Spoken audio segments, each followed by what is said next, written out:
dan menemukan banyak sekali bekas darah. Jasad si korban ini berada di tempat tidur dan ditutupi oleh selimut. Yang tega membunuh 42 wanita. Air liur diisi.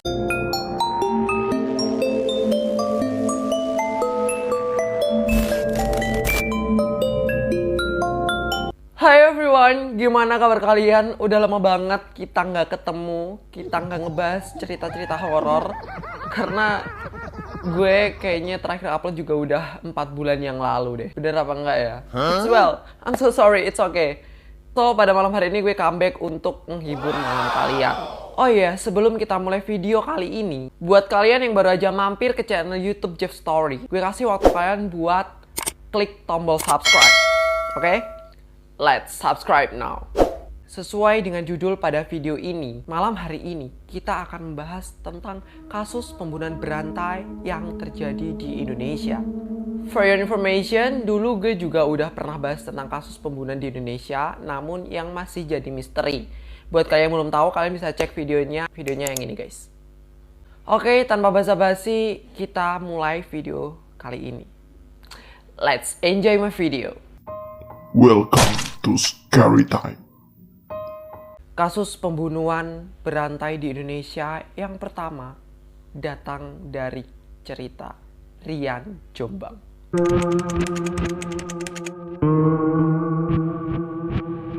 Pada tahun 2008 silam, pria dengan nama asli Ferry Idam Heniansyah ini menjadi buah bibir bagi masyarakat luas. Dengan rentang waktu tahun 2006 hingga 2008, pria yang biasa disebut dengan Rian Jombang ini telah membunuh 11 orang di Jakarta dan di tempat tinggalnya, yaitu di Jombang. Aksi kejam Rian ini terungkap ketika ditemukannya 7 potongan tubuh manusia di lahan kosong di Jalan Kebagusan Raya, Jakarta Selatan pada tanggal 12 Juli 2008. Diketahui korban tersebut bernama Heri. Rian dikabarkan membunuh Heri di apartemen Margonda Garden Residence nomor kamar 309 Jalan Margonda Raya, Depok. Rian tega membunuh Heri dan memutilasi tubuhnya lantaran cemburu. Dari kasus kematian Heri inilah, polisi akhirnya mengungkap ada 10 jasad pembunuhan lainnya yang ditanam Rian di halaman belakang rumah Rian di Jombang, Jawa Timur. Rian Jombang pun akhirnya divonis hukuman mati pada tahun 2009. Adakah di antara kalian yang pernah mendengar kisah dari Rian Jombang ini? Let's komen di bawah.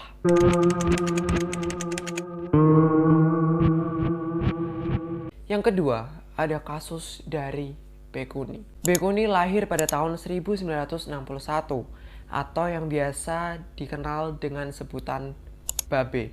Babe adalah seorang tersangka kasus pembunuhan berantai yang disertai dengan mutilasi dan pelecehan seksual terhadap beberapa anak laki-laki. Berawal dari traumanya yang pernah dilecehkan ketika ia masih belia, Bekuni menjadi predator yang sangat ganas yang tega menyakiti bahkan membunuh korbannya. Aksinya terendus pada tahun 2010 silam ketika ditemukannya mayat seorang anak jalanan di Cakung, Jakarta Timur. Babe diduga telah melakukan sodomi kepada anak-anak jalanan sejak tahun 1993 dengan rentan usia antara 4 sampai 14 tahun. Bekuni tertangkap setelah adanya pengaduan dari salah satu orang tua korban yang bernama Ardiansyah.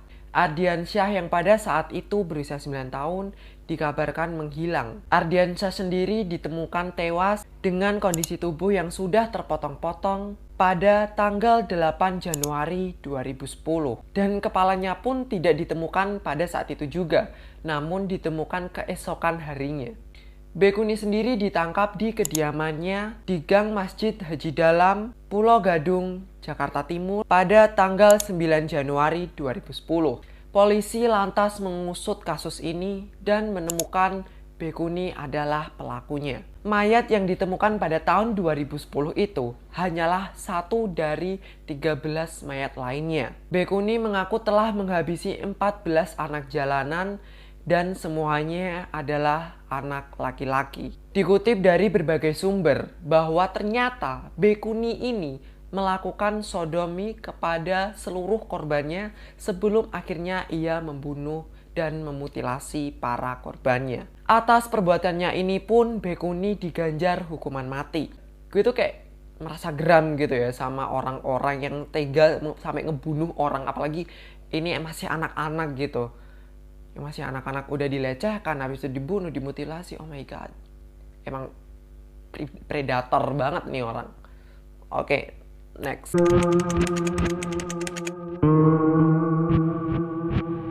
Antonius Rio Alex Pulo atau yang biasa dikenal dengan Rio Martil adalah pembunuh berantai yang menghabisi korbannya dengan menggunakan martil. Ia divonis hukuman mati oleh Pengadilan Negeri Purwokerto pada tanggal 14 Mei 2001. Tidak banyak hal yang diketahui tentang masa kecil Rio ini. Namun beberapa sumber mengatakan bahwa sedari bocah, si Rio ini memang terkenal nakal. Sampai-sampai Rio ini dipindahkan oleh orang tuanya dari Sleman ke Jakarta agar diasuh oleh kakaknya yang bertaut usia 12 tahun. Di Jakarta, si Rio ini justru malah semakin nakal. Si Rio juga sempat bergabung atau bergaul dengan para preman di daerah Senen. Dari sinilah si Rio ini mulai nakal, bolos sekolah, dan kemudian minum alkohol, mengganja. Bahkan kekerasan dan kejahatan pun sudah menjadi karibnya di sana. Sasaran utama kejahatan Rio ini adalah pengusaha rental mobil. Antara tahun 1997 sampai tahun 2001, Rio telah dikabarkan telah membunuh 4 orang. 3 korban tewas diketok martil olehnya. Takut akan perbuatannya terbongkar, si Rio kembali ke kampung halamannya yaitu di Purwokerto. Tepat pada tanggal 12 Januari 2001, Rio menghabisi JJ Suraji di kamar nomor 135 Hotel Rosenda, Batu Raden, Purwokerto. Ia mengincar mobil Timor milik pengusaha rental sekaligus pengacara ini. Oh, jadi JJ Suraji ini adalah seorang pengacara juga guys, dan juga seorang pengusaha rental mobil.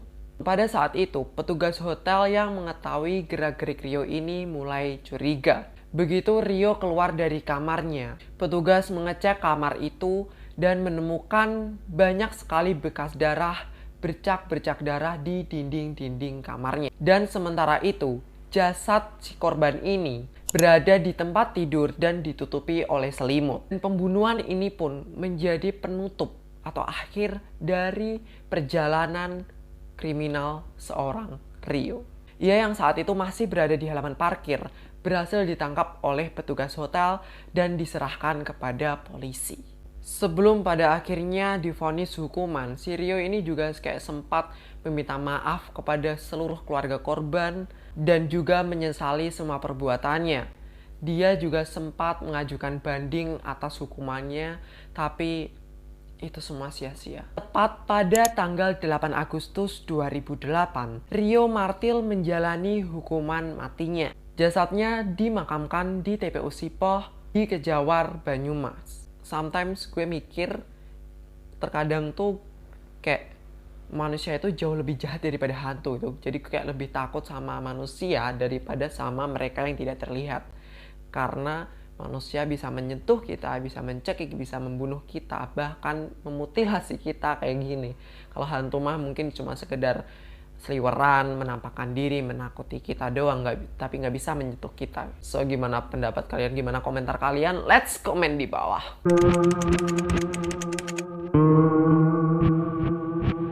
Yang terakhir adalah kasus dari Ahmad Suraji. Ahmad Suraji populer dipanggil dengan Dukun AS. Ahmad Suraji ini atau Dukun AS ini adalah seorang pelaku pembunuhan yang tega membunuh 42 wanita yang mayatnya dikuburkan dengan sangat tidak wajar, yaitu di kebun tebu di Desa Sei Semayang, Kabupaten Deli Serdang, Sumatera Utara di tahun 1986 hingga 1987 di Kejawar, Banyumas. Pihak kepolisian pertama kali menemukan mayat salah seorang korban pada tanggal 27 April 1997. Mayat itu adalah seorang wanita yang berusia 21 tahun dan bernama Sri Kemala Dewi. Seminggu kemudian, seorang saksi mengatakan bahwa di hari pada Dewi menghilang, ia telah mengantarkan Dewi ke tempat tinggal Suraji. Polisi kemudian mendatangi kediaman Suraji, dan alhasil polisi menemukan setumpuk pakaian dan beberapa perhiasan di rumah itu. Dan salah satu barang-barang itu adalah milik Dewi. Pada akhirnya polisi pun segera menangkap Suraji. Dalam sebuah laporan, Suraji mengaku membunuh karena hendak menyempurnakan ilmu yang sedang dipelajarinya. Nah, agar ilmunya itu sempurna, ia harus membunuh 70 orang wanita dan mengisap air liur korban. Air liur diisap. Yang mana ilmu ini tuh didapati dari ayahnya ketika Suraji masih kecil. Ia mulai peduli terhadap ilmu itu sejak dia berusia 20 tahun. Tepat pada tanggal 27 April tahun 1998, Suraji divonis hukuman mati oleh Majelis Hakim Pengadilan Negeri Lubuk Pakam karena terbukti bersalah telah melakukan pembunuhan terhadap wanita-wanita itu. Tepat pada tanggal 10 Juli tahun 2008, Ahmad Suraji dieksekusi oleh tim Brimob Kepolisian Daerah Sumatera Utara. Nah, gimana pendapat kalian tentang kasus-kasus yang gue ceritain tadi? Dan oh iya, kalian juga bisa tulis ide-ide kalian atau kalian mungkin mau request, tulis aja di kolom komentar ya guys. Thank you so much udah mau nonton video ini dari awal sampai akhir. And don't forget to like, comment, dan share video ini ke teman-teman kalian, ke semua sosmed kalian, agar makin banyak juga yang nonton video ini, dan gue pun makin semangat buat upload video-video baru untuk menghibur kalian semua. Gue Jeff Ardian, thank you very much and see you on the next video.